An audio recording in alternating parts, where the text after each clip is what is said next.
और जब 36,000 वर्ष हो गया तो तब करते करते मनुष्य का कल्याण नहीं होता बल्कि वो स्वयं शुद्ध हो जाता। महाराज तप करते करते ये शुद्ध हो चुका था। इधर इनके तप के प्रभाव से चारों ओर कोलाहल मच गया, अग्नि की ताप देवताओं को पड़ने लगा।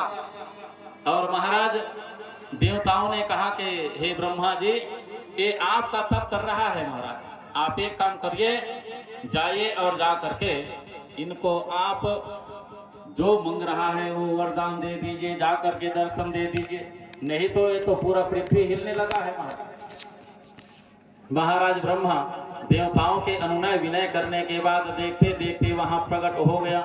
और जैसे ही महाराज हिरण्यकश्यप के तप के प्रभाव से जब हिलना डुलना चालू हुआ तो सब देवता लोग कांप गए। भगवान ब्रह्मा के पास अनुनय विनय करने के बाद भगवान ब्रह्मा वहां जा करके प्रकट हो गए।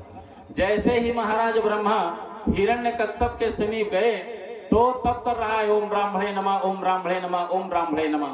महाराज भगवान ब्रह्मा जा करके खड़े हो गए, फिर भी से आंखें खोल करके नहीं देखे तो अपने कमंडल के जल से जल निकाला और जल निकाल करके तुरंत महाराज हिरण्यकश्यप के शरीर में छिड़क दिया और कहा, कवन वस्तु वस प्रिय तो ही लागे, जहु मुनिवर न सकहूं तुम मांगे, हर अंतर या में भगवाना, दीन दयाल कृपाल सब जाना, उत्तिष्ठ उत्तिष्ठ भ्रतन्ते तपो सिद्धयत्यति कश्यपः।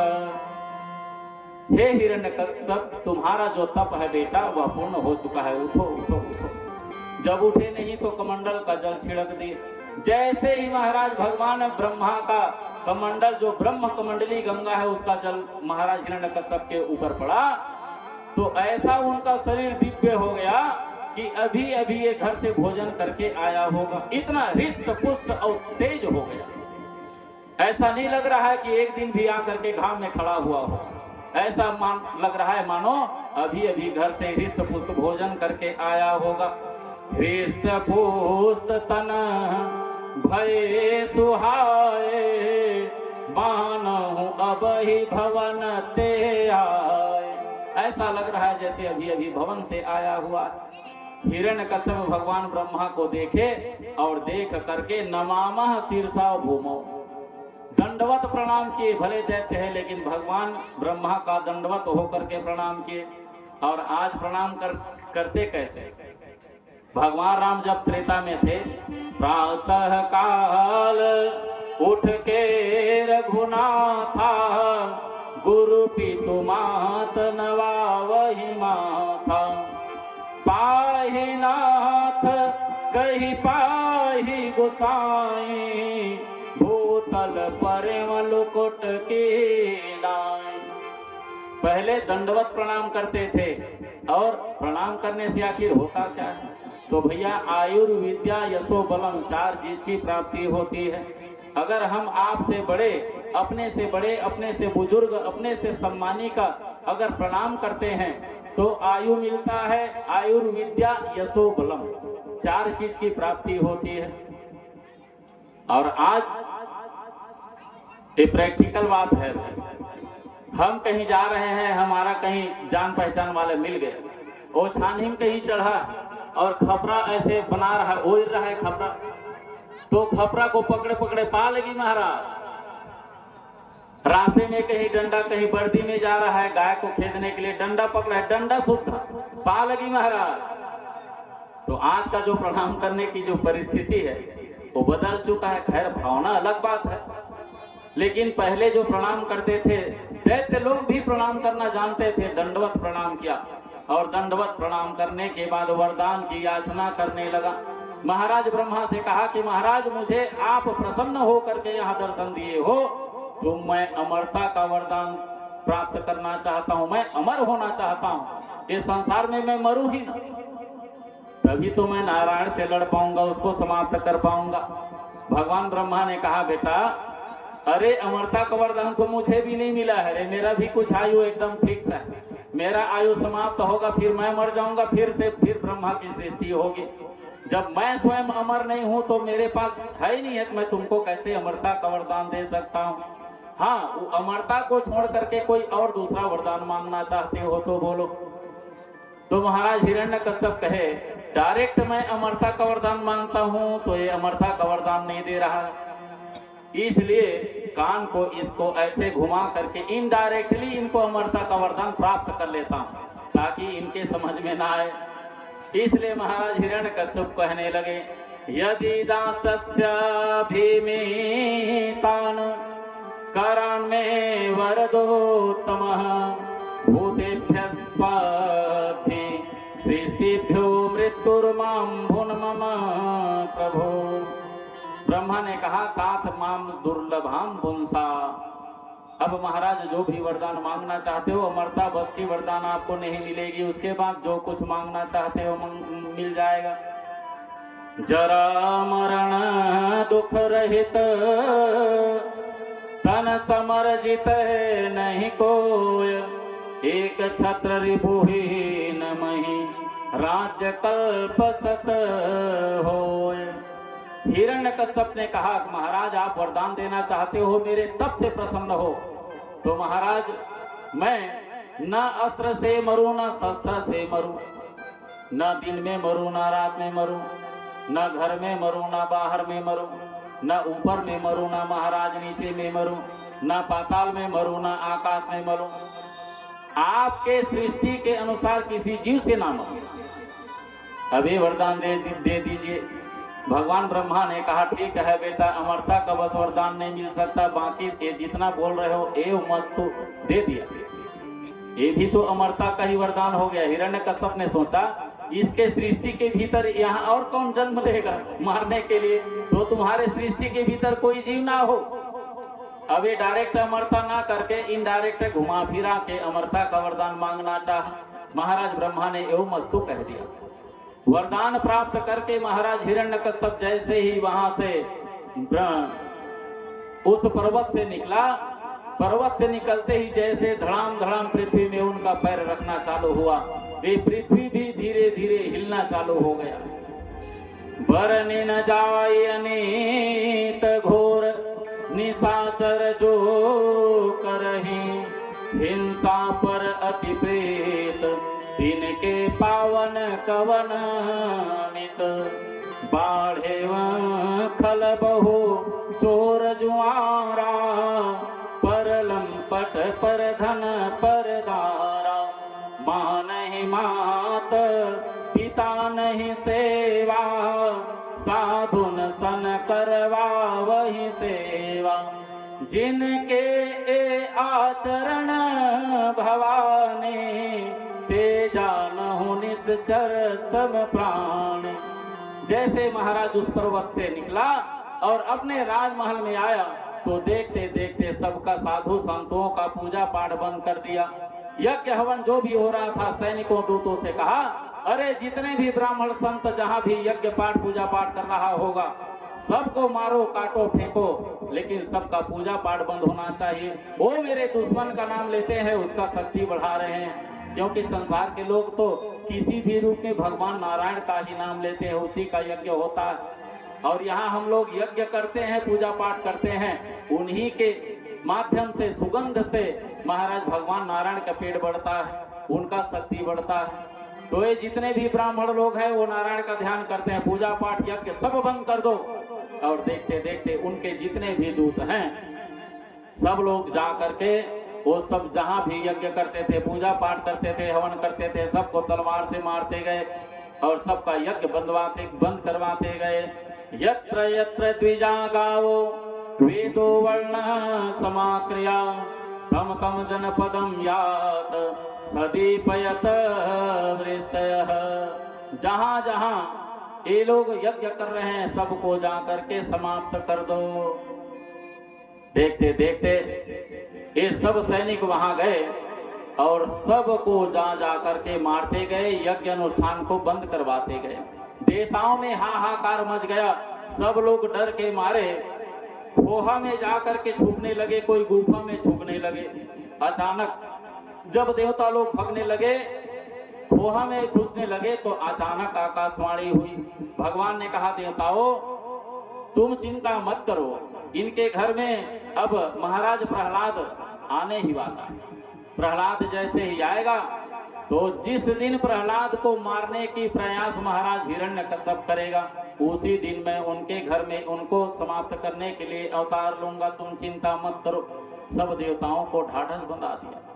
ये महाराज हिरण्यकश्यप समस्त दिशाओं, तीनों लोकों, देवता, असुर, नरपति, गंधर्व, गरुण, सिद्ध, सर्प, चारण, विद्याधर, ऋषि, पितरों के अधिपति, भूतपति एवं समस्त प्राणियों के राजाओं को जा जाकर युद्ध करके लड़ाई में सबको जीत लिया। पूरा एक ही छत्रपति होगा महाराज हिरण्यकश्यप का। अब महाराज देखते देखते इनके यहाँ श्री सुखदेव जी कहते हैं कि राजन, कयाधु के 4 पुत्र हो गए। पहला अहलाद, दूसरा सहलाद, उसके बाद अनुहलाद और सबसे छोटा पुत्र जो बहुत बड़ा भक्त हुआ प्रहलाद जी जन्म ले लिए। प्रहलाद जन्म लेते ही बच्चा पहली या तो रोता है या तो चुप रहता है, लेकिन प्रहलाद जन्म लेते ही भगवान का कीर्तन कर रहे थे, भगवान का नाम ले रहे थे। और आपके जीवन में एक मेरा प्रैक्टिकल बात बताऊं जो मेरे साथ होता है। कभी भी आप कहीं भगवान का पूजन कर रहे हो या उसका कीर्तन कर रहे हो या उसका गुणगान कर रहे हो, अगर उनके उस प्रभु के गुणगान करते हुए आपका भीतर हृदय पटल कहीं हिलना चालू हो गया, अनाहत नाद बजने लगा और आपके आंखों से प्रेमाश्रु बहने लगे, उस दिन जान जाना कि आप सच्चे भक्त हो। आपके भीतर वो प्रभु की जो झांकी दो दिखाई दे रही है, आपके दोनों आंखों से जो नेत्रों से आंसू झलक रहे हैं, वो सच्ची भक्ति है। मैं ये नहीं कहता कि आप रो, लेकिन भीतर जब परमात्मा आ जाते हैं ना, तो कहना नहीं पड़ता, ऑटोमेटिक वो श्रद्धा आंखों के आंसू के द्वारा निकल जाता है। तो महाराज प्रहलाद जन्म लेते ही भगवान नारायण का नाम लेने लगे। मम गुण गावत फूलत शरीरा, गद गद गिरा नयन बहरीरा। आपके जो नेत्र हैं वो सजल हो जाएंगे भगवान के प्रेम में। कै मन तो लागे नहीं, कोटिन करो उपाय, लागे फिर तो ना छुटे, प्राण रहे के जाए। या तो भगवान के चरणों में आपकी प्रीति नहीं लगेगी, और एक बार कहीं प्रीति लग गई तो इस संसार में कोई नहीं है जो आपको उसके प्रीति से अलग कर सके। भगवान प्रेम के अधीन होते हैं भैया, भगवान प्रेम को चाहते हैं। आपकी धन संपत्ति से कोई मतलब नहीं, धन संपत्ति नहीं चाहते, भगवान प्रेम को चाहते हैं। राम ही केवल प्रेम प्यारा, जान ले हूँ सो जान निहारा। जात पात पूछे नहीं कोई, हरि को भजे हरि सोई। ऐसे भक्त होना चाहिए। प्रहलाद अब देखते देखते बढ़ गए, 5 वर्ष के हो गए। और जब 5 वर्ष के हो गए तो पहले तो हम लोगों को 6-7 वर्ष में स्कूल में भर्ती करते थे। पहले गुरुजी लोग, हमें अभी भी याद है, कान को ऐसे पहले पकड़वाते थे। जब कान पकड़ा जाता तो चाहे आप 6 साल के रहो चाहे 7 साल, तब वो गुरुजी उनको भर्ती करते थे। और अब धीरे धीरे जमाना बदल गया। आपका बच्चा कहीं अच्छा इंटेलिजेंट है, बुद्धिमान है, तो 4 वर्ष में ही PP1 में ले जा करके भर्ती कर देते हैं, जल्दी पढ़ाई में आगे बढ़ जाता। महाराज हिरण्यकश्यप का जो प्रहलाद लड़का है, आज देखते देखते 5 वर्ष का हो गया। अब 5 वर्ष का हो गया तो हिरण्यकश्यप कहे कि अब हमारे बेटे को पढ़ाई करना चाहिए, इनको शिक्षा देना चाहिए। ये सोच करके महाराज शुक्राचार्य के जो पुत्र हैं संडा और मर्क, ये दोनों, ये जितने भी दैत्य संतान हैं, सबको ये गुरुजी हैं, पढ़ाते थे। तो महाराज हिरण्यकश्यप संडा मर्क को बुलाए और कहने लगे कि महाराज ये देखो हमारा संतान प्रहलाद है, इनको आप अपने स्कूल में ले जाओ और स्कूल में ले जा करके सुंदर इसको पढ़ाना। महाराज संडा मर्के के स्कूल में महाराज प्रहलाद को ले जाकर के भर्ती करा दिया गया। लेकिन प्रहलाद ये सबको जानते हैं और कहते हैं कि महाराज पढ़ पढ़ के पंडित भया, मूर्ख भया न कोई, ढाई अक्षर प्रेम के पढ़े सो पंडित होय। विद्या बिनो विवेक उपजाए, श्रम फल पढ़े किए सब पाए। महाराज प्रहलाद कहते हैं मैं तो संसार की जितना भी जानना है सब कुछ पढ़ चुका हूँ, मुझे पढ़ने की क्या आवश्यकता है। और संडामर का कोई विशेष थोड़े पढ़ाते थे, राजनीति पढ़ाते थे कि दैत्यों को यही पढ़ाते थे कि चाकू कैसे चलाना है, बंदूक कैसे चलाना है, भाला कैसे चलाना है और किसी को मारना कैसे, यही शिक्षा प्रदान करते थे। संडा मर्क सबको सुंदर पढ़ाते थे। प्रहलाद महाराज चुपचाप अपना जो ज्ञान है उसके पास तो है, जाहिर नहीं कि आप पढ़ाते हो पढ़ाए जाओ, लेकिन मेरे पास तो कुट कुट करके ज्ञान भरा हुआ। संडा मर्क कुछ काम के कारण एक दिन बाहर चला गया और प्रहलाद को कहा कि प्रहलाद बेटा आप बहुत बड़े इंटेलिजेंट हो महाराज, आपके पास सब बच्चों से ज्यादा बुद्धिमानी है, आप एक काम करो इन बच्चों को आप पढ़ाते जाओ और मैं कुछ काम निपटा के आता हूँ, उसके बाद मैं सब लोगों को पढ़ाऊंगा। महाराज संडा मर्क वहां से चले गए। इधर प्रहलाद महाराज को कप्तान बना दिया और कप्तान बना करके उनको एक सुंदर छड़ी पकड़ा दिया और कहा बेटा तुम पढ़ाओ मैं जा रहा हूँ। संडा मर्क वहां से चले गए, प्रहलाद महाराज कप्तान बन गए, वही गुरुजी बन गए। अब बच्चे लोग सामने बैठे हुए हैं और महाराज प्रहलाद की ओर देख रहे हैं। महाराज कप्तान अब डंडा लिए हुए हैं, छड़ी पकड़े हुए हैं और सभी बालकों को अपने साथियों को पढ़ा रहे हैं और कह रहे हैं कि महाराज धन धन्य धनी हरि नाम धनी, धन धन्य धनी हरि नाम धनी, जग और धनी सुधनी न धनी, जिनकी न बनी रघुनंदन से, उनकी न बनी न बनी न बनी।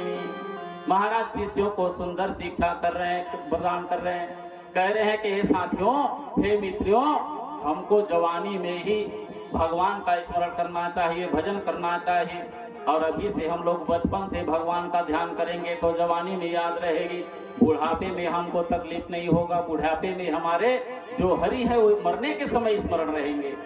वह देह नहीं जिसने जग में, वह देह नहीं जिसने जग में, कबहू पर काज निभाया नहीं, जीभिया वह काटी गिरे जिसमें, हरि नाम सुधा बरसाया नहीं, धिया फाटी पर जिसमें हरि का मन मोहन रूप समाया नहीं, यदि पाया न रक्षित राघव को, तब जीवन में कुछ पाया नहीं। अपने शिष्यों को कितना सुंदर पढ़ा रहे हैं कि भैया अभी से हम लोग भजन करते हैं और जो भजन नहीं करते इस संसार में आ करके जो बचपना को जवानी को निकाल दिया तो बुढ़ापा में क्या करेंगे, तो ऐसे जीभ को कट जाना चाहिए। महाराज प्रहलाद शिष्यों को समझा रहे हैं। प्रहलाद आज पाठशाला में सभी बच्चे को शिक्षा प्रदान कर रहे हैं। प्रहलाद कहे कि भैया इस संसार में मानव ये जो योनि है अति दुर्लभ है, क्योंकि हम लोग कई जन्मों को प्राप्त करने के बाद ये मानव योनि प्राप्त किए हैं।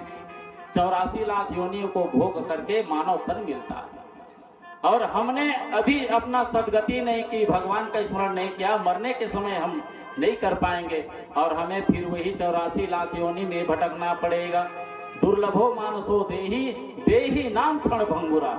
इस संसार में जो आए हैं किसको कितना टाइम कितना समय जाना है कोई गारंटी नहीं, तो जब तक के हमारा सांस चल रहा है भैया तब तक के भगवान का ध्यान करो। अतः बुद्धिमान पुरुष को चाहिए कि यौवन और वृद्धा अवस्था पर कभी विश्वास न करे, जब तक के हम बचपने में हैं तभी भगवान का स्मरण करें, बाल्यकाल से ही भगवान की प्राप्ति करना चाहिए। महाराज बालकों ने पूछा यदि महाराज भजन वृद्धावस्था में कहीं जाकर के करेंगे तो क्या हो, तो प्रहलाद कहे भजन एक बार यौवन में आप कर सकते हो, जवानी में कर सकते हो, लेकिन वृद्धा अवस्था में तो हमारी जो शरीर है वो दयनीय हो जाता है। बुढ़ापा में तो ना हमारा शरीर काम देता, ना हमारा सांस काम देता, तो बुढ़ापे में हमसे भजन नहीं होगा। और एक बार जवानी में कहोगे तो जवानी में हो सकता है, लेकिन वो उसका भी एक कंडीशन है। बचपना में ही आप भजन नहीं किए हो तो जवानी में कैसे आपको याद रहेगा, नहीं कर पाओ। शुरू से उसके लिए हर काम के लिए, पैसा कमाने के लिए आपको काम पकड़ना हो तो आपको प्रैक्टिस करना पड़ेगा, और जिस काम का आप प्रैक्टिस करोगे वही काम आपको आ सकता है, और उस काम को आप प्रैक्टिस नहीं किए हो तो कहाँ हो सकता है। तो भैया बचपना से ही सुंदर भजन करो। बालकों ने कहा तो फिर हम अभी से भक्ति क्यों करने महाराज, जवानी में कर लेंगे। अभी तो आप कहते हो कि वृद्धावस्था में नहीं करेंगे तो जवानी में कर लेंगे तो चलेगा। तो ठीक है महाराज, हम लोग जवानी में कर लेंगे। तो प्रहलाद ने कहा भैया यौवन अवस्था जब हमारा आता है तो हमारे माता पिता हमारा विवाह कर देते हैं, हम धर्म पत्नी के बंधन में बंध जाते हैं, हमारा संतान उत्पत्ति होता है, और बस पत्नी और बच्चे को पालन पोषण करने के लिए काम में लग जाते हैं, अर्थोपार्जन करना पड़ता है। बताइए फिर कहाँ भजन करने का समय मिलेगा, हम परमात्मा को कैसे प्रसन्न कर सकते हैं। प्रहलाद ने कहा सभी जीव के आत्मा में भगवान का दर्शन करो, और ये जो आसुरी जो स्वभाव है भैया इसका त्याग कर दो। बालकों ने पूछा हमें भगवान तो दिखाई नहीं देता महाराज, आराधना किसका करें। तब महाराज प्रहलाद ने इन सभी शिष्यों को, सभी मित्रों को भगवान का ध्यान करते समय तन्मय हो जाओ, जगत जब ये जगत दिखाई ना दे तब भगवान आपको दिखाई देना चालू हो जाएगा। आप पूजा कक्ष में बैठो, चाहे फोटो के सामने बैठो, चाहे मूर्ति के सामने बैठो, प्रैक्टिकल करके आज कल देखना सुबह आप जब बैठोगे तो आपका मन नाचने लगेगा। 5 मिनट बैठ करके देखना, आपका मन कहीं पंडरिया चला जाएगा, आपका मन कहीं शक्कर लेने के लिए चला जाएगा, आपका मन कहीं दुकान चला जाएगा और कहीं चला जाएगा, लेकिन आपका मन एकाग्र नहीं हो पाएगा, विचलित रहेगा आपका मन। तो आपके मन को आप काबू करो, और काबू करके बाद अगर ये मन कहीं शक्कर लेने के लिए जाता है तो मन को उसको डांटो और कहो अरे मन तू दुकान जाता है ना तो जा, शक्कर लेने के लिए जा, लेकिन जब तक कि मैं शरीर यहाँ बैठा हूँ, मैं यहाँ हूँ तो शक्कर कहाँ से आए। तो मन को मनाने की प्रयास करो, मन को मारने की प्रयास करो, और मन को समझाओगे तभी आपका मन एकाग्र होगा भैया। महाराज प्रहलाद ने मद भक्ति मतलब सकाम भक्ति और एक अमल भक्ति और निष्काम भक्ति बताया, जिनके माध्यम से सुंदर उनके मित्रों ने सुंदर शिक्षा प्रदान किया। बालकों ने पूछा ये ज्ञान महाराज आज तक के हम यहाँ स्कूल में भर्ती हुए, इसमें का एक भी लाइन महाराज संडा मार्क नहीं देते हमको, लेकिन ये तो बताओ महाराज ये ज्ञान आपको कहाँ से प्राप्त हुआ है, आप तो पहली बार आए हो इस स्कूल में। तो प्रहलाद ने कहा भैया मैंने जो समझाया वह मेरा अपना स्वयं का ज्ञान नहीं है, तो कहाँ से प्राप्त किए महाराज यह ज्ञान। तो कहा भैया ये नारद जी के दया का कारण है, उनके ही दया से मैं यह ज्ञान प्राप्त करवाया हूँ। बालकों ने पूछा आपको नारद कहाँ मिला, कैसे मुलाकात हुआ और कैसे आपके ऊपर उनका आशीर्वाद बना। तब महाराज प्रहलाद कहे जब मेरे पिताजी तपस्या करने के लिए मंदराचल पर्वत गए महाराज, इंद्र महाराज को जानकारी मिली कि तपस्या करने के लिए जा रहा है, मेरा इंद्रासन खाली कर देगा। तो वो मन में सोचा अगर मैं इनकी धर्म पत्नी को उड़ा कर ले जाऊंगा और उनको पता चलेगा तो तपस्या को छोड़ करके अपने पत्नी के लिए आएगा। उनका तपस्या को भंग करने के लिए उनकी धर्म पत्नी को ले जाने लगा, मेरी माँ को, और मैं उनके कोख में था। तो महाराज जब राजमहल से चुरा कर ले जाने लगा तो वही नारद जी महाराज आ गए महाराज, और नारद ने कहा कि महाराज ये जो तुम कयाधु को ले जा रहे हो बिल्कुल गलत कर रहे हो, तुम्हारा दुश्मनी वो हिरण्यकश्यप के साथ में, उनकी धर्मपत्नी तुम्हारा क्या बिगाड़ी। अरे इंद्र तुमको इतना होश होना चाहिए, इतने बड़े स्वर्ग के देवता हो और नीच जैसे काम कर रहे हो।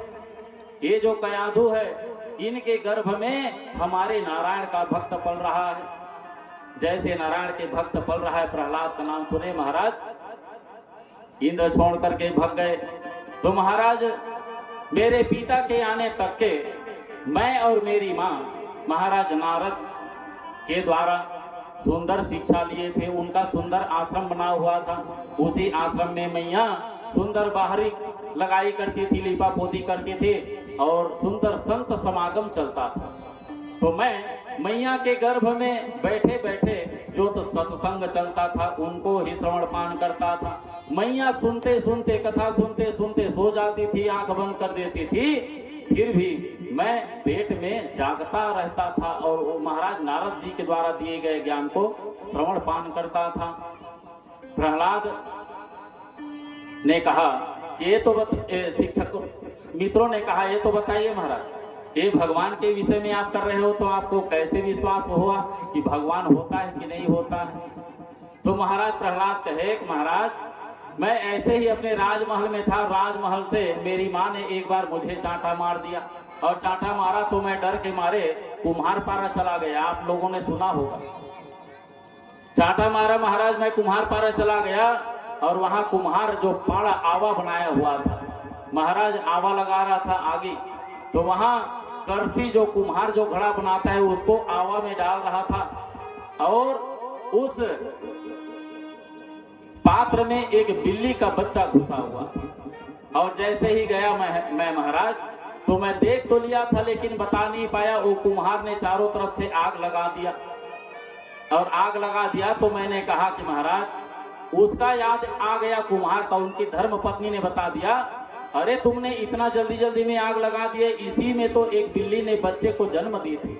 वो कुम्हार हाथ जोड़ करके खड़ा हो गया, वहां मैं भी था और हाथ जोड़ करके खड़ा होकर के कहने लगा, हे प्रभु हे नारायण, मुझसे बहुत बड़ा धोखा हो गया, गलती हो गया। इस आवा में, इस पात्र में एक बिल्ली का बच्चा फंसा हुआ है और आप ही हैं इनके रक्षक, आप ही रक्षा कर दीजिए मुझे, नहीं तो मुझे बहुत बड़ा पाप लगेगा। देखते देखते आवा समाप्त तो हो गया, आगे बुझ गया और वहां से जिंदा वह बिल्ली का बच्चा आग से निकल गया। महाराज प्रहलाद कहे उसी दिन मुझे विश्वास हुआ कि वाकई में नारायण होते हैं। उसी दिन से मेरा जो भक्ति है और ज्यादा चढ़ गया महाराज। और सुंदर महाराज शिष्यों को पढ़ा रहे हैं। प्रहलाद बच्चों को बड़ी तन्मयता से कीर्तन करवा रहे थे और करवाते करवाते खड़ा होकर के सब लोग नाच रहे हैं, भगवान का नाम ले रहे हैं। अचानक संडा मर्द बाहर से आ गया काम निपटा करके और देखता क्या है कि मेरे आश्रम में मेरे ही शिष्य लोग वो दुश्मन का नाम ले रहे हैं। और इस बात की जानकारी कहीं हिरण्यकश्यप को पड़ गया, ये तो जिंदा ही मुझे काट देगा, क्योंकि मुझे शिक्षा यहाँ क्या देना है, मारने काटने का, राजनीति वाला, और यहाँ ये कीर्तन कर रहा है, तो ये तो बड़ा गड़बड़ हो जाएगा। जा करके महाराज प्रहलाद के हाथ को पकड़ लिए और जैसे ही ये संडा मर्क प्रहलाद का स्पर्श किया तो प्रहलाद के भक्ति के प्रभाव के कारण संडा मर्का का भी बुद्धि बदल गया और वह भी कीर्तन करने लगा, नाचने लगा। नाचते नाचते वह भी पागल हो गया, वो सब कुछ भूल गया कि हिरण्यकश्यप मुझे फांसी लगाया कि जहर देगा तो क्या करेगा। और देखते देखते उन्हीं लोगों के साथ में नाचना चालू कर दिया। हिरण्यकश्यप एक दिन सैनिकों को भेजा कि जाओ रे देखना कि हमारा बेटा प्रहलाद कितना पढ़ रहा है, क्या कर रहा है। तो बदकिस्मती से उसी दिन भेज दिया जिस दिन इन लोगों की भक्ति चढ़ा था, नाच रहे थे। तो ये सैनिक रथ में सवार होकर के गए, घोड़े में सवार होकर के, और जैसे उतर करके देखे तो देखता क्या है कि ये सब लोग भगवान का कीर्तन कर रहे हैं। बच्चे तो बच्चे, ये जो शिक्षक देने वाले संडा मर्का वो भी कीर्तन कर रहा है। ये जा करके संडा मर्का को पकड़ लिया, इसलिए पकड़ा, अरे तुम क्यों बेवकूफी कर रहे हो, हिरण्यकश्यप तो तुमको मार देगा, दुश्मन का नाम ले रहे हो। ए बोलूंगा करके ए महाराज जो सैनिक लोग आए थे संडा मर्के के हाथ को पकड़ लिए और जैसे ही संडा मर्क और प्रहलाद के हाथ को पकड़े तो इनको भी भक्ति चढ़ गई। ये लोग भी नाचना चालू कर दिए, भगवान श्री नारायण का नाम लेना चालू कर दिए। अब जैसे ही नारायण का नाम लेना चालू कर दिया तो राजमहल से ज्यादा 10-15 किलोमीटर रहा होगा। अब जब 1 घंटा बीत गया, 2 घंटा बीत गया, 3 घंटा बीत गया, इनके हिरण्यकश्यप के भेजे गए सैनिक वापस नहीं आए समाचार लेकर के, तो स्वयं हिरण्यकश्यप उस रथ में चढ़ गया और रथ में चढ़ करके महाराज सीधा संडा मर्क के आश्रम में चला गया। जैसे ही संडा मर्क के आश्रम में जा करके रथ को रोका और देखता क्या है आश्रम के भीतर, ओ पूरा बिहाव की चलत समझ बिहाव गीत में जैसे नाचते हो ना, वैसे ही यहाँ सुंदर कीर्तन चल रहा है। संडा मर्क भी पागल है, प्रहलाद तो अब शुरू से पागल था, मित्र भी शुरू से पागल था, और उनके द्वारा भेजे गए जो सैनिक है वह भी पागल होकर के मदमस्त भगवान को याद कर रहे हैं, कीर्तन कर रहे हैं, भगवान का भजन कर रहे हैं। हिरण्यकश्यप उतरा और उतर करके गुस्सा के मारे जा करके प्रहलाद को पकड़ लिया, और जैसे ही प्रहलाद को पकड़ा तो उनके भीतर भक्ति नहीं चढ़ी, उनको कोई फर्क नहीं पड़ा। संडा मर्क आया, उनको भक्ति चढ़ गई, सैनिक लोग आए, उनको भी भक्ति चढ़ गई, लेकिन वही प्रहलाद के हाथ को महाराज हिरण्यकश्यप पकड़े, लेकिन इनको भक्ति नहीं चढ़ी। क्यों नहीं चढ़ी? क्योंकि महाराज हिरण्यकश्यप का जो बुद्धि है वो सैनिक से, संडा मर्क से सबसे अलग था। ये समझ लीजिए कि सैनिक और संडा मर्क, प्रहलाद और उनके साथ में रहने वाले मित्र एकदम सही लाइट थे, और ये महाराज जो हिरण्यकश्यप है वो बिल्कुल फीज लाइट है, और फीज लाइट में अर्थिंग फेस को ऐसे छुआ दो कहां बनेगा। इसीलिए महाराज प्रहलाद को पकड़े तो बरना बंद हो गया, उनके ऊपर भक्ति ही नहीं चढ़ी, और हिरण्यकश्यप ने प्रहलाद को गाली गलौज करना चालू कर दिया, डांटना तपटना चालू कर दिया, वहीं पर पृथ्वी में धड़ाम से पटक दिया और कहा क्या तुमको यही शिक्षा देने के लिए मैं यहाँ भेजा था? जब उनको पटका तो संडा मर्क का होश ठिकाना आ गया। संडा मर्क ने कहा महाराज मैं नहीं सिखा रहा था, लोग अपने आप कर रहे थे ताकि मुझे फांसी ना चढ़ा, ये अपने आप कर रहे थे महाराज, मैंने नहीं करवाया। महाराज उनको रथ में बैठाए और रथ में बैठा करके महाराज प्रहलाद को 2-4 दिन के लिए अपने घर ले जाने के बाद 2-4 दिन हुआ, फिर वहां आश्रम में भेज दिए। आश्रम में भेजे और भेजने के बाद गर्मी की छुट्टी हुई। गर्मी की जब छुट्टी हुई तो सब लोग, बच्चे लोग अपने अपने घर गए। महाराज प्रहलाद भी राजमहल में गए। राजमहल में गए तो महाराज प्रहलाद ने अपने पिता को प्रणाम किया। पिता को प्रणाम करके महाराज हिरण्यकश्यप उनको अपने गोदी पर बैठा लिया, और गोदी पर बैठा करके महाराज हिरण्यकश्यप कहने लगा कि बेटा तू अभी पाठशाला से आया है, ये तो बताओ तो इतने दिनों में वहां संडा मर्क के द्वारा कौन सी शिक्षा प्राप्त किया है? तो महाराज प्रहलाद कहने लगे कि पिताश्री श्रवणम कीर्तनम विष्णु स्मरणम पाद सेवनम अर्चनम वंदनम दास्यम साख्यम आत्मनिवेदनम। महाराज मैंने नौधा भक्ति सीखा। श्रवण मतलब होता है सुनना। भरद्वाज जैसे, गरुड़ जी जैसे कोई श्रवण के भक्ति नहीं हुई। सुनने में सबसे ज्यादा महाराज भरद्वाज जी, गरुड़ जी थे। कीर्तन में महाराज, कीर्तन करने में सुतीक्ष्ण महाराज जी थे। स्मरण करने में, ध्यान करने में भगवान शिव है। भगवान जैसे शिव भक्त ध्यान करने वाले आज तक नहीं हुआ है, ना होगा। पाद सेवन करने में, प्रणाम करने में केवट जैसे, सबरी जैसे नहीं हुए। अर्चन करने में, पुष्पपत्र अर्पण करने में महाराज जनक जैसे नहीं हुए, और वंदन करने में, प्रणाम करने में सबरी जैसे, दास्य बनने में, नीचे बैठने में महाराज हनुमान जैसे, और सखा के भाव में, श्रोता वक्ता समभाव में सुग्रीव और निषाद जैसे, आत्मनिवेदन करने में भगवान पर विश्वास करने वाला लोमस मुनि जैसे भक्त आज तक के ना हुआ।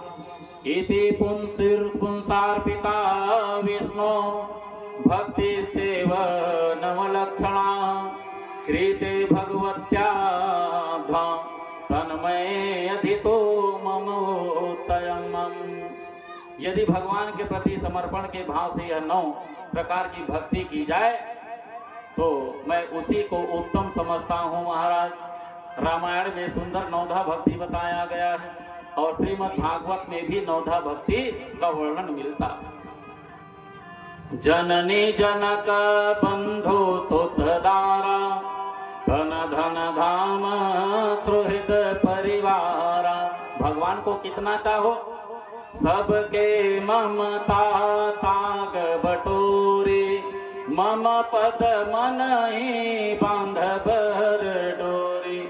भगवान ये नहीं कहते कि सब कुछ हमारे ऊपर समर्पण कर दो। अरे थोड़ा अपने पुत्र को चाहो, थोड़ा अपना पति को चाहो, थोड़ा अपने पिता को चाहो, सबको चाहो, उन्हीं में से थोड़ा थोड़ा 5-5 पैसा बचा करके एक डोर बना लो और उसी डोर रूपी पुष्प को भगवान में समर्पण कर दो।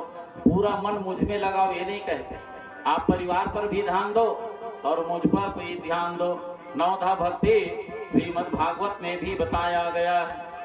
महाराज जब हिरण्यकश्यप नवधा भक्ति की बात सुने तो हिरण्यकश्यप को तो क्रोध आ गया और महाराज हिरण्यकश्यप क्रोध में आकर के अपने गोद में उतार दिया और गोद में उतार करके देखते देखते धड़ाम से पृथ्वी पर पटक दिया। दैत्यराज ब्रह्मा से लेकर के तिनके तक के सब छोटे बड़े महाराज जीवों का भगवान ही हैं इस संसार में। अगर भगवान नहीं होते तो संसार भी नहीं होता। महाराज हिरण्यकश्यप कहते हैं, अरे मंद बुद्धि, तेरे बहकने की भी हद हो गई और इतने बड़े ज्ञानी को तू छोटा सा बालक मुझे शिक्षा प्रदान कर रहा है। धड़ाम से उसको पृथ्वी पर पटक दिया और बार बार चिल्लाने लगा कि मेरा पुत्र होकर के तू मुझे उपदेश देता है। जल्लादों को बुला लिया और जल्लादों को बुला करके उनको कष्ट देना चालू कर दिया। दंता गजानां कुलिसाग्रनिष्ठुरः शीर्णायते तेन न बलं ममैतत् महाविपत्ताय विनाशोऽयं जनार्दन नानुस्मरणनो भाव। जल्लादों को बुलाया गया और जल्लादों को बुला करके उनको मरवाने की कोशिश किया गया। हाथी से उनको रौंदाया गया और काला काला एकदम विषैले सर्प से उनको कटवाया गया और एकदम विषैले बिच्छू से उनको डंक मरवाया गया। यहाँ तक के जब उससे भी बच गया तो महाराज प्रहलाद को गर्म जल में ले जाकर के डुबा दिया गया। उससे भी बच गया तो एक बहुत बड़ा कड़ाही में गर्म तेल जो उबल रहा था उसमें ले जाकर के डाल दिया गया, उसमें भी बचा। तो सैनिकों से कहा कि एक काम करो रे, इसको ले जाकर के पर्वत, जो सबसे बड़ा पर्वत होगा हमारे जंगल में, वो पर्वत के ऊपर ले जाकर के उनको वहीं से धक्का मार देना, इसका प्राण निकल जाएगा। जब पर्वत में सैनिक लोग दूत लोग ले जाने लगे तो प्रहलाद को समझाने लगे, बेटा प्रहलाद, अभी तक के तुम सांप से बच गए, हाथी से बच गए, तेल से बच गए, गर्म पानी से बच गए महाराज, लेकिन लगता है इतने बड़े पर्वत से गिरोगे महाराज, कई किलोमीटर गहरा है महाराज, उससे शायद बचने वाले नहीं हो। प्रहलाद को ले जाकर के वो पहाड़ के बिल्कुल फुलगी में खड़ा कर दिया, सीरा में खड़ा कर दिया और खड़ा करके समझाने लगे कि बेटा देखे कितना किलोमीटर नीचे खाई दिख रहा है, इससे तो कहीं नीचे गिरेगा तो तुम्हारा तो छोटा सा भी पता नहीं लगेगा, तो बिल्कुल मर जाएगा। तो प्रहलाद हाथ जोड़े हुए हैं और दूतों से सैनिकों से ही कहने लगे कि महाराज अगर बचाने वाला अगर कहीं रहेगा ना, ऊपर वाला जिसका मैं नाम लेता हूँ महाराज, वो जाने उसका प्रॉब्लम है कि मुझे बचाएगा कि छोड़ेगा, मैं तो उसका भक्ति कभी नहीं छोड़ूंगा। जाको राखे साइया मार सके ना कोय, बालन बाका कर सके जो जग बैरी होय। महाराज जिस परमात्मा को मैं चाहता हूँ, प्रेम करता हूँ, अगर उसकी इच्छा होगी तभी मैं मर पाऊंगा, नहीं तो इस संसार में कोई मुझे मारने वाले नहीं है, क्योंकि मारने वाले वो परमात्मा है, बचाने वो परमात्मा है। करहूं सदा तिनके रखवारे, जिमि बालक राखे महतारे। वही है राखने वाले, बचाने वाले, मारने वाले। देखते देखते महाराज उस पर्वत से उनको धक्का मार के गिरा दिया गया, उस पर्वत से भी गिरा दिया गया और सैनिक लोग धक्का दिए और धक्का दे करके वहां से वापस आ गए। जब ये सैनिक लोग वापस आए तो देखिए क्या है कि प्रहलाद उनसे पहले वहां आ चुका है। सैनिक लोग जा करके देखे तो देखता क्या है कि प्रहलाद ऑटोमेटिक वहां विद्यमान है। हिरण्यकश्यपु कहे, अरे तुम लोगों को पर्वत से धक्का देने के लिए भेजा था और ये तो पहले से आ चुका है, ये क्या तरीका है। महाराज अब तो हिरण्यकश्यप और ज्यादा पागल हो गया, गुस्सा के मारे लाल लाल आंखें हो गई। और सुंदर दरबार सजा हुआ है, सैनिक मंत्री संतरी बैठे हैं और सोचने लगे कि अब इसको क्या कौन से उपाय से मारा जाए। उसी समय ब्रह्मा से वरदान प्राप्त करके उनकी एक बहन होलिका ढूंढिका आ गई और ढूंढिका आकर के कहने लगी, भैया आप चिंतित क्यों हो? तो हिरण्यकश्यप कहने लगा कि क्या बताऊं बहन, ये जो मेरा बालक है ये तो उद्दंड हो चुका है, मेरे दुश्मन का नाम लेता है। मैं इसको कई बार मारने का प्रयास किया लेकिन मर ही नहीं रहा है। तो ये ढूंढिका कहने लगी, महाराज आप उसकी चिंता क्या करते हो? अरे मुझे ब्रह्मा से एक चादर मिला है, इस चादर को ओढ़ लूंगी, आप एक जगह लकड़ी इकट्ठा कर देना, जैसे लाश को जलाया जाता है वैसे ही मैं बैठ जाऊंगी इसको पकड़ करके, तो चादर के प्रभाव से मैं बच जाऊंगी, प्रहलाद मर जाएगा, चिंता मत करो, बस लकड़ी छेना चौक में इकट्ठा करवा दो। हिरण्यकश्यप ढूंढिका के कहने पर देखते देखते फिर लकड़ी छेना चौक में इकट्ठा करवा दिया। इकट्ठा करवाया तो फिर सैनिकों ने महाराज प्रहलाद को समझाया और समझाने के बाद भी ना समझा। देखते देखते लकड़ी रचाया गया, छेना रचाया गया। ये ढूंढिका उस वरदानी चादर को लेकर के उसी आग में उसी लकड़ी के ऊपर बैठ गई। महाराज प्रहलाद उनके गोद में बैठ गए और कहा कि सैनिकों चारों तरफ से भैया माटी तेल पेट्रोल छीट के आगे बाढ़। देखते देखते चारों तरफ आग लगा दिया गया। अब आग लगाया तो जिस चादर के द्वारा वो ढूंढिका को बचना चाहिए, उसी चादर जो ब्रह्मा के द्वारा दिया गया था, उस चादर से महाराज प्रहलाद की जान की रक्षा हो गई। और ढूंढिका जिनको वो चादर मिला था वो ढूंढिका समाप्त हो गई। भाई भगवान से आपको वरदान प्राप्त हुआ है और उसका आप नाजायज फायदा उठाओगे तो थोड़ी होगा। भगवान ब्रह्मा ने उनको अच्छे काम के लिए दिया था, लेकिन उन्होंने गलत काम किया, 2 नंबर का काम किया, इसलिए ढूंढिका समाप्त हो गई। महाराज प्रहलाद हाथ जोड़े हुए हैं और अग्नि में बैठे हुए हैं और भगवान नारायण को याद कर रहे हैं। महाराज अब आप ही हो, इतना दिन तक के बच गए महाराज, लेकिन ये वरदानी चादर मिला है, पता नहीं बचूंगा कि नहीं बचूंगा। गिराने वाले को गिराने दो, उठाने वाला उठा ही लेगा, कहने वाले को कहने दो, समझने वाला समझ ही लेगा, जलाने वाले को जलाने दो, बुझाने वाला बुझा ही लेगा।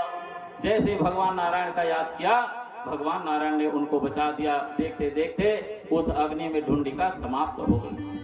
हिरण्यकश्यप कहे, अरे तू अग्नि से भी बच गया, अग्नि से भी तू बच गया। तो प्रहलाद कहने लगे, राम मरे तो मैं मरूं, ना मैं मारूं बलाय, अविनाशी के गोद में मरण मारा जाए। भगवान नारायण के कहने पर ही मैं मर सकता हूँ महाराज, अन्यथा इस संसार में कोई जन्म ही नहीं लिया है जो मुझे मार सके बिना किसी के इच्छा से।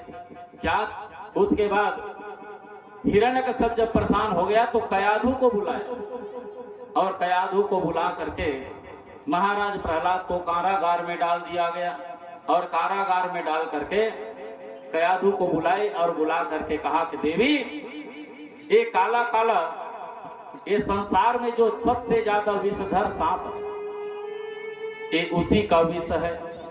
कटोरी में लिया, सैनिकों से मंगाया और कयाधु को बुला लिया और कहने लगा, देवी ये विषधर सांप का विष है और तुम्हारा जो पुत्र है मेरा कहना नहीं मान रहा है, और इसको कई प्रकार से मारने की प्रयास किया लेकिन वो मर नहीं रहा। तुम बताओ कि तुम अपने पुत्र को देखोगी कि मुझे देखोगी। अब एक पत्नी के लिए बड़ा विस्मय आश्चर्यचकित वाली बात, अगर मैं पुत्र को देखता हूं तो मेरा पति से छूटना होगा और पति को देखती हूं तो मेरा पुत्र चला जाएगा। महाराज हिरण्यकश्यप उस विष के कटोरी को, जहर को पकड़ा हुआ है और मैया कयाधु से पूछ रहे हैं। मैया कयाधु मन में सोचने लगी, अगर भगवान सच में होंगे, मेरे स्वामी सच में होंगे और जिसकी मैं भक्ति करती हूँ सच में मेरी सहयोग करेंगे, मेरे भक्त प्रहलाद मेरे बेटा का रक्षा करेंगे तो निश्चित रूप से मेरे विष को पिलाने के बाद भी उनकी रक्षा करेंगे। और वही अगर चाहते होंगे कि मेरे अपने ही माँ के हाथ से अगर जहर दे करके मारना पड़े तो मैं दे दूंगी माँ, क्योंकि अगर बच्चा कहीं आज मर जाता है तो फिर से पति के द्वारा मैं पुत्र संतान प्राप्त कर सकता हूँ, लेकिन अगर मैं पुत्र को देखता हूँ तो मेरा पति तो समाप्त हो जाएगा। तो मैया कयाधु विवश हो करके विष को देखते हुए उनके आंखें सजल हो गई और विष को पकड़ ली। और जिधर कारागार में महाराज प्रहलाद थे, बंद थे, उसी कारागार की ओर आगे बढ़ने लगी, आगे बढ़ रही है। तो जैसे एक मदमस्त जो शराब पी करके रास्ते में चलता नहीं लड़खड़ाता है, वैसे ही मैया उस विष को हाथ में ली हुई है और एक शराब पिए हुई की भांति लड़खड़ाते हुए महाराज प्रहलाद के कक्ष में गई, कारागार में। वहां जा करके कहा, बेटा देखो, ऐसे बोलना तो नहीं चाहिए, लेकिन एक माँ अपने बेटे को आज विष पिला रही है, कितना बड़ा भाग्य नहीं दुर्भाग्य। महाराज प्रहलाद कहे कि माँ, अरे आपके हाथ में विष है महाराज, आप सोच रही हो मैया, लेकिन ये तो मेरे लिए अमृत का काम करेगा, ये अमृत है मैया, आप ये मत सोचो कि ये विष है। और देखते देखते मैया कयाधु के हाथ से वो विष की कटोरी ले लिए और विष की कटोरी ले करके देखते देखते महाराज प्रहलाद भगवान का नाम करके उसका स्मरण करके वो एक ही सांस में पूरा घटा दिया। भगवान नारायण साक्षात आ करके उस विष को पान किए, अपने शक्ति से उनको खींच दिए। महाराज प्रहलाद का कुछ नहीं हुआ। जब कुछ नहीं हुआ तो हिरण्यकश्यप को जानकारी मिली कि इनको तो विष पिलाने पर भी नहीं मरा। तो महाराज वहीं पर एक सुंदर खंभा लगा हुआ था जो लाल लाल दिखाई दे रहा था, गर्म। महाराज हिरण्यकश्यप कहने लगे कि ये बता रे बेटा, तू कहता है कि सब जगह इस सब स्थान पर भगवान है, तो क्या इस खंभे में भी तुम्हारा भगवान है? क्या इस खंभे में तुम्हारा भगवान है? तब प्रहलाद मन में सोचने लगे कि वाकई में मैंने कह तो दिया है, लेकिन परमात्मा इसमें होंगे कि नहीं होंगे। तो वो लाल लाल जो गर्म जो खंभा था, लाल लाल दिखाई दे रहा था आग की तरह, उसमें छोटे छोटे चींटियां चल रही हैं और वो लोहा गर्म है, वो खंभा गर्म। महाराज प्रहलाद को विश्वास हो गया, जब इतने लाल लाल जो गरम खंभा में जो चींटियां चल रही हैं और इनकी मृत्यु नहीं हो रही है, तो निश्चित रूप से मेरे परमात्मा है, तभी तो नहीं मर रहे हैं। हाँ महाराज, उसमें भी परमात्मा है। यस्त्वया मद भक्त्यो मदिन्यो जगदीश्वरः क्वासो यदि सर्वत्र तस्मात् स्तंभेन दृश्यते। प्रहलाद ने कहा, हाँ मेरे प्रभु इसमें है। आपके आंख में भले कमी है महाराज, आपको धुंधला लग रहा होगा, आपको चश्मे की जरूरत है, लेकिन मुझे साक्षात उसमें मेरे परमात्मा दिखाई दे रहा है, मेरे परमात्मा उसमें विद्यमान है। महाराज हिरण्यकश्यप वहीं पर एक तलवार पड़ा हुआ था, उस तलवार को उठाए और तलवार को उठा करके देखते देखते खंभा की ओर दौड़ने लगे। और खंभा की ओर दौड़ते दौड़ते जा करके जैसे ही उस खंभे में वार किया, देखते देखते वहां से भगवान नृसिंह जी का अवतार हो गया। बोले श्री नृसिंह भगवान की जय। नृसिंह जी का सुंदर अवतार हुआ। महाराज भगवान का जो नाम है राम है, चाहे श्याम हो चाहे कृष्ण हो। महाराज प्रहलाद ने यहाँ सुंदर एक गणित सूत्र प्रदान किया है भगवान राम का। इस संसार में जितने भी नाम होगा उसको अगर गुणा भाग करके देखा जाए उनके नामों को, तो आखिरी में शेष 2 बचता है। इस दुनिया में चाहे कोई भी नाम हो, नाम के अक्षर का 4 गुना कर दीजिए, उसमें 5 मिला दीजिए और उसके बाद उससे 2 गुना कर दीजिए, 8 का भाग दे दीजिए।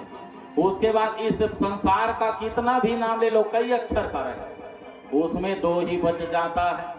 इससे साफ साबित होता है कि हमारे परमात्मा, हमारे राम, हमारे कृष्ण यहाँ विद्यमान है। महाराज गदा पकड़ा, गदा से खंभा मारा, हिरण्यकश्यप महाराज जी वहां प्रकट हो गए।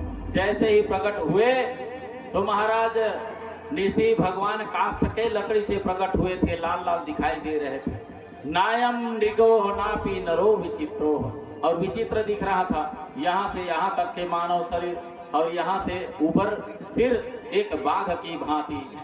गड़ गड़ गड़ गड़ायो खंभ फाटयो चर चराय हाय, कट कट कट कट कटाए दाढ़े दसन लफ लफाए जीभ, अधर फर फरावे मुंच व्योम प्याप मानो हाय, भर भरी भर भराने लोग उघड़ी डर फराने धाय, भर भरी भर भरावे अंग चितय चाह खानो है, कहत रघुनाथ को अपि राय गए जय नरसिंह जवै। देखते देखते जैसे ही खंबा को फाड़ करके निकले, महाराज ऋषि भगवान गर्जना करने लग गए। भगवान नृसिंह देखते देखते हिरण्यकश्यप को उठाए और उठा करके गोद में ले लिए, और उठा करके गोद में ले करके उनको याद दिलाने लगे कि बेटा हिरण्यकश्यप, ये तो बता तुमने भगवान ब्रह्मा से कौन सा वरदान मांगा था, तुम ब्रह्मा से कौन से वरदान मांगे हो, ये बता दीजिए। तो महाराज हिरण्यकश्यप कहे, महाराज मैंने मांगा था वरदान में, ना दिन में मनो ना रात में। तो बताइए अभी कौन सा समय है। तो भैया अभी बेरा आधा बूढ़ा था, सूर्यास्त आधा हुआ था, ना रात था ना दिन था। और ये तो बताइए कि आप नीचे मरोगे कि ऊपर मरोगे, इसको भी देख लो। तो महाराज जंघे में पड़ा हुआ था, ना पाताल में है, ना पृथ्वी में है, ना आकाश में, और किससे मरोगे। तो हिरण्यकश्यप कहने लगे, महाराज आपके हाथ में तो नाखून है महाराज, न ये अस्त्र में गिनती आता है न शस्त्र में गिनती आता है, क्योंकि मैं वरदान मांगा था कि मैं आपके सृष्टि में कोई अस्त्र शस्त्र से भी नहीं मरूंगा महाराज। और आपने तो वरदान को साबित कर दिया ना, आप भगवान ब्रह्मा के सृष्टि में आज तक आप जैसे कोई पैदा भी नहीं हुआ, यहाँ से यहाँ तक के मानव है और यहाँ से यहाँ तक के बिल्कुल शेर जैसे दिख रहे हो महाराज। ये ब्रह्मा की सृष्टि में पहली बार हुआ है, तो आप जैसा चाहो महाराज मार सकते हो। और देखते देखते उनके आशीर्वाद, जो ब्रह्मा ने आशीर्वाद दिया था उनके ही जैसे, जैसे कि मैं न रात को मरूं न दिन को, न ऊपर न नीचे, न अस्त्र से न शस्त्र से, सब जितना भी वरदान मांगा उस वरदान को भी महाराज नारायण ने पूरा कर दिया। और देखते देखते हिरण्यकश्यप के उसके पेट को फाड़ दिया, उनका जो अभिमान था अभिमान को चूर चूर कर दिया, और उनके अतड़ी को निकाल करके अपने गले में लपेट दिया, और गले में लपेट करके क्रोध के मारे उनका जो जीभ है वो लफलफाने लगा, उनके आंखें कांपने लगी, लाल लाल हो गई, उनके दाढ़े लफलफाने लगे। जब उनका क्रोध बढ़ा, सब देवता लोग वहां प्रकट हो गए। ब्रह्मा आ गए, इंद्र आ गए, ऋषि आ गए, पीतर आ गए, सिद्ध आ गए, गंधर्व आ गए, नाग आ गए, किन्नर आ गए, सब लोग वहां उपस्थित हो गए। जब सब लोग उपस्थित हो करके महाराज हिरण्याक्ष महाराज नृसिंह जी का जब ध्यान लगाने लगे, प्रार्थना करने लग गए, उसके बाद भी महाराज ये चुप ना हो, उनका आंख लाल लाल था, वो क्रोध शांत ना हुआ। नृसिंह जी महाराज जी का प्राएण देवा मुनियः स्वविमुक्ति कामा मौनम चरन्ति विजनेन परार्थ निष्ठा नेतान विहाय कृष्णान विमोक्ष एको नान्यम त्वदस्य शरणं भ्रमतो अनुपस्ते।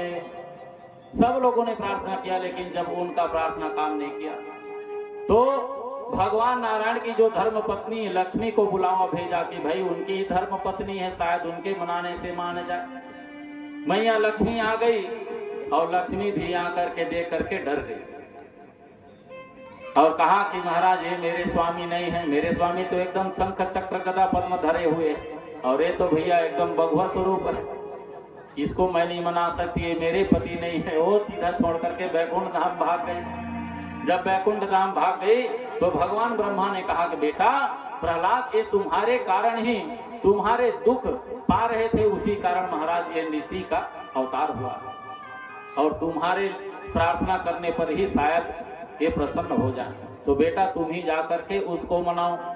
तब महाराज प्रहलाद हाथ जोड़ लिए और हाथ जोड़ करके महाराज ऋषि के सामने खड़ा हो गए। ब्रह्मादयः सुरगणा मुनयो यत सिद्धा सत्वैकतानमतयो वचसां प्रवाहे नाराधितुं पुष्पगणे रघुनापि विप्रो विश्रु किं तोस्थो महति समय हरिरग्रजाते। महाराज प्रहलाद ने ऋषि के सामने खड़ा होकर के 43 श्लोक में भगवान ऋषि का प्रार्थना की। जब 43 श्लोक को सुना महाराज ऋषि महाराज तो प्रसन्न हो गए और प्रसन्न होकर के महाराज प्रहलाद को अपने अंकों में भर लिया और अंकों में भर करके महाराज ऋषि भगवान प्रहलाद से क्षमा मांगने लगे। कहने लगे बेटा प्रहलाद मेरे आने में कहीं देर तो नहीं हुई बेटा। बोले प्रभु प्यारे अंग कोमल तुम्हारे हाय असुर ने सताए मारे ममा नाम गुण गाने से गिरी से गिरायो पुने जल में डुबायो हाय अग्नि से जलायो हाय राखी कमीना सताने में उर से लगाए लपटाए प्रभु बर बर बर बार बार करुणा स्वरूप बने करुणा दिखाने में मंजुल मुखार बिंद चूमी चूमी कहे प्रभु क्षमा कर देना बेटा हुआ आने देर में। महाराज क्षमा कर देना आपको बहुत सताया रे मुझे आने में देर हो गई। ऋषि भगवान ने कहा बेटा मैं तुम्हारे भक्ति से प्रसन्न हो चुका हूँ बताइए क्या वरदान चाहिए जो वरदान चाहते हो मांग लो। महाराज प्रहलाद ने कहा प्रहलाद जैसा वर मांगने वाला आज तक कोई नहीं हुआ ना आगे चल करके कोई होगा। प्रहलाद ने कहा मेरे मन में आपके दर्शन के बाद कोई लालसा नहीं महाराज कोई इच्छा नहीं और आप कहीं देना ही चाहते हैं तो एक काम करना महाराज जो मेरे पिताजी को अभी अभी आप मारे हैं अपने हाथों से महाराज आप उनकी मुक्ति कर देना बस यही चाहिए। जिस पिता ने जीवन भर उनको सताया विष पिलाया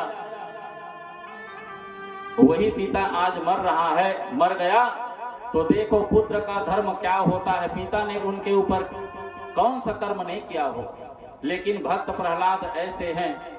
महाराज ऋषि से कहने लगे कि महाराज मुझे ही वरदान दे दीजिए कि महाराज मेरे जो पिता है उनको सदगति प्रदान करना। भगवान ने कहा बेटा आज तक के मैं तुम्हारे कुल में किसी के ऊपर हाथ नहीं उठाया। ये तुम्हारे पिता ने अत्याचार कर दिया। अब इसके बाद मैं तुमको आशीर्वाद देता हूँ बेटा तुम्हारे परिवार में किसी को नहीं मारूंगा। यही रावण शिशुपाल अन्य दैत्य को गोद में नहीं लिया बेटा पर तुम्हारे कारण मैं तुम्हारे पिता को अपने गोद में लेकर के उनको सदगति प्रदान किया। आज तक कि किसी को ऐसा सदगति प्राप्त नहीं हुआ। महाराज प्रहलाद कहे कि आपके दर्शन के बाद महाराज मेरा तो कुल पवित्र हो गया मेरा चरित्र पवित्र हो गया लेकिन ये तो बता बेटा मैं तो ये वरदान तुम्हें ऐसे ही देता रे। तुम्हारे जो पिता ऋषि हैं महाराज हिरण्यकश्यप है उनको तो मेरे हाथ से मरने के बाद सदगति मिल चुकी है लेकिन तुम अपने लिए कुछ मांग लो। महाराज प्रहलाद कहे महाराज जिस रूप में आप आकर के यहाँ दर्शन दे रहे हैं मैं अपने राजमहल में महाराज आपकी मंदिर बनवाऊं। मंदिर बनवाने के बाद उसमें कोई मूर्ति नहीं बैठाऊंगा।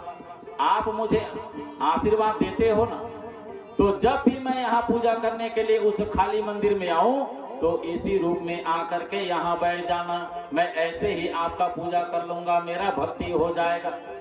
महाराज ऋषि अपने भक्त के कारण महाराज उनके सामने नतमस्तक हो गए और कहा बेटा जाओ एवमस्तु और मैं तुम्हारे 21 पीढ़ी का जाओ मैं उद्धार कर देता हूँ और जो यजमान बनते हैं उनके भी 21 पीढ़ी का भगवान उद्धार करते हैं।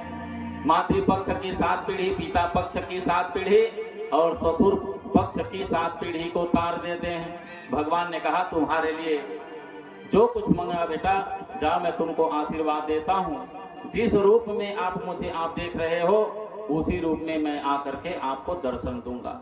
और देखते देखते महाराज नृसिंह भगवान उनको आशीर्वाद दे करके वहां से अंतर ध्यान हो गए।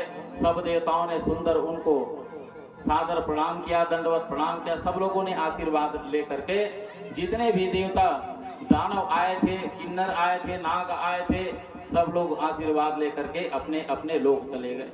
जो भक्त इस कथा का श्रवण पान करते हैं, भगवान जैसे प्रहलाद के ऊपर कृपा किए थे वैसे ही उन सच्चे श्रद्धा से सुनने वाले भक्त के ऊपर भगवान नारायण कृपा करते हैं। तो आज के समय के अनुसार और कथा प्रसंग के अनुसार आज यहीं पर हम अपने वाणी को विराम करते हैं और सुंदर एक भैया लोग भजन गाएंगे और उसके बाद सुंदर आरती होगी और आरती होने के बाद सुंदर प्रसाद वितरण होगा और प्रसाद वितरण के बाद आप लोग अपने स्थान और हम लोग अपने।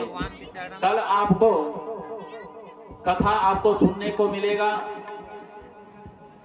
महाराज श्री सुखदेव जी कथा का श्रवण पान कराएंगे राजा परीक्षित को क्षीर सागर मंथन का, जिसमें मोहिनी का अवतार आपको सुनाया जाएगा।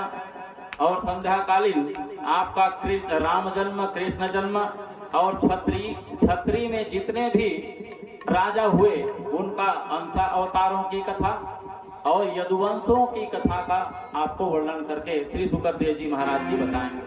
बोलिए वृंदावन बिहारी लाल की जय।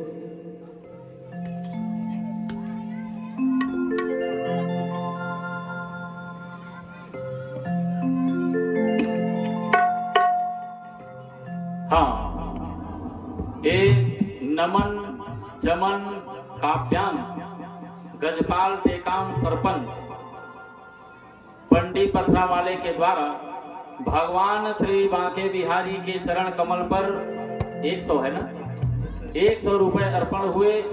भगवान बांके बिहारी से हम प्रार्थना करते हैं कि उनके श्रद्धा के अनुसार भगवान उनके ऊपर कृपा बरसाए रखे। बोले वृंदावन बिहारी लाल की। बाली न बाका होता उसका, बाली न बाका होता उसका, जिसका रक्षक दया निधान। मारने वाला है भगवान, बचाने वाला है भगवान। मारने वाला है भगवान, बचाने वाला है भगवान। बाली न बाका होता उसका,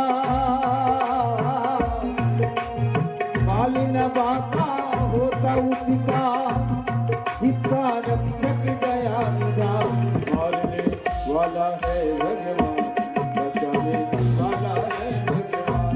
मारने वाला है भगवान, बचाने वाला है भगवान।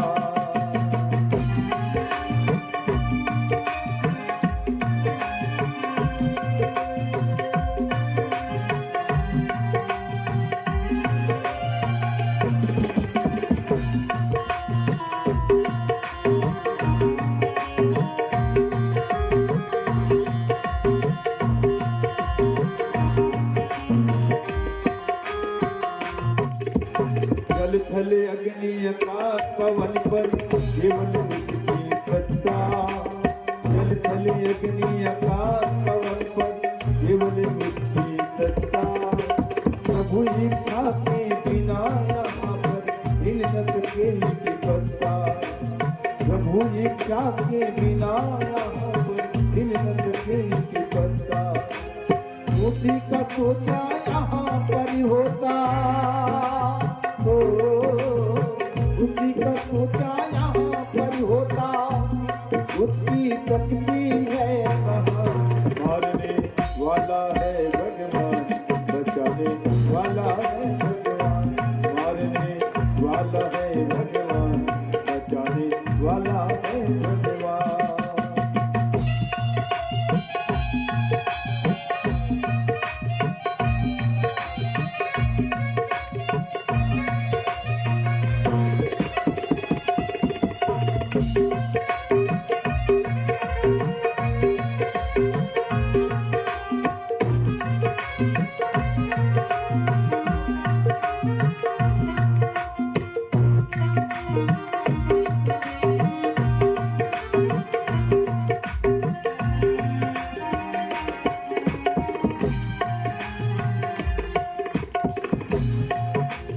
त्यागी दो भाई फल की आशा, स्वार्थ बिना प्रीति जोड़ो। त्यागी दो भाई फल की आशा, स्वार्थ बिना प्रीति जोड़ो। कल क्या होगा इसकी चिंता, जगत पिता पर छोड़ो। क्या होनी है क्या अनहोनी, ओ क्या होनी है क्या अनहोनी, कविता उसको क्या मारने वाला है भगवान, बचाने वाला है भगवान, मारने वाला है भगवान, बचाने वाला है भगवान। मालिन बाका होता उचिता, मालिन बाका होता उचिता, जितना रक्षक दया मारने वाला है भगवान, बचाने वाला है भगवान, मारने वाला है भगवान, बचाने वाला है भगवान, मारने वाला है भगवान, बचाने वाला है भगवान, मारने वाला है भगवान, बचाने वाला है भगवान। बोल दे कृष्ण भगवान की जय। सभी लोग खड़े हो जाइएगा। समस्त ग्रामवासी भगवान जी की मंगलमय आरती में शामिल होकर के अपना ये बहुमूल्य जीवन धन्य करे। जय श्री कृष्ण, जय श्री राधे, जय श्रीमन नारायण। बंद है ना? हाँ? सोलह नहीं